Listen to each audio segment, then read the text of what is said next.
Eto na siya, ang in-order kong NBI clearance online. I actually purchased it last December 15 and dumating siya just today, December 23rd. And I'll show you later kung paano siya orderin online.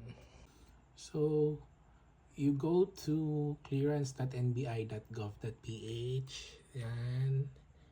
And then next is pindutin mo to.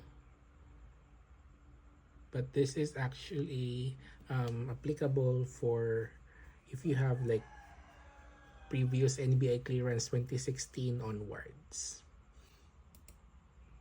Fill up mo lang yung details dito. So your name, tapos yung old NBI ID, mobile number, middle name, last name, birth date, and then click verify. So going back, yung NBI ID is the NBI ID number na nasa taas ng family name ng old NBI clearance mo. Okay? And then click verification options.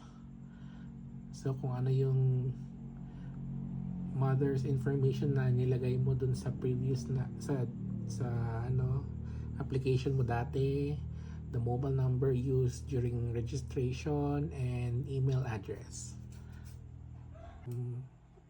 So email address na lang. So if you have an old if you applied for online sa NBI, nag-sign in ka, so I use kasi yung email address, and then yun na, so lalabas na yung preview, so yung pangalan mo, yung info mo na nilagay mo sa application noon, and then confirm if it's correct, and then continue. And then next is the mode of delivery.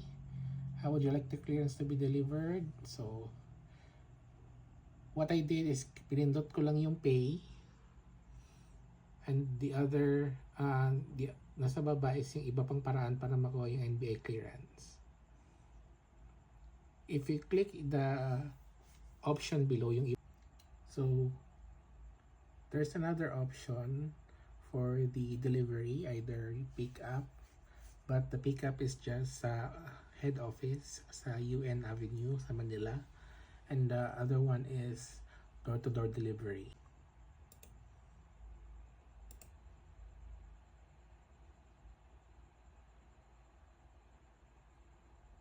Click agree, and then click proceed.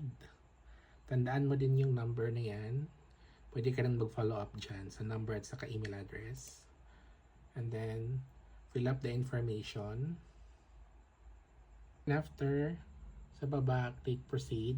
Punta ka sa payment information. So there is cash payment, e-wallets, 7-Eleven, Paymaya, To Go Express, Palawan Pawn Shop, and credit card. And babayaran mo all in all is 510.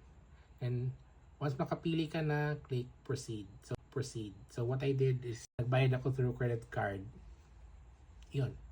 And then wait mo na lang yung email, and then say after 5 business days, you can make a follow-up phone number doon sa contact us, doon sa may form. Sagutan mo lang yon, and then mag-convert yun into email, and re-replyan ka naman ng NBI. And that's it. For follow-up ng NBI clearance online application, you can just contact the number there at saka yung the website as well, yung sa contact us ng NBI. So it will turn into an email, and re-replyan ka naman nila.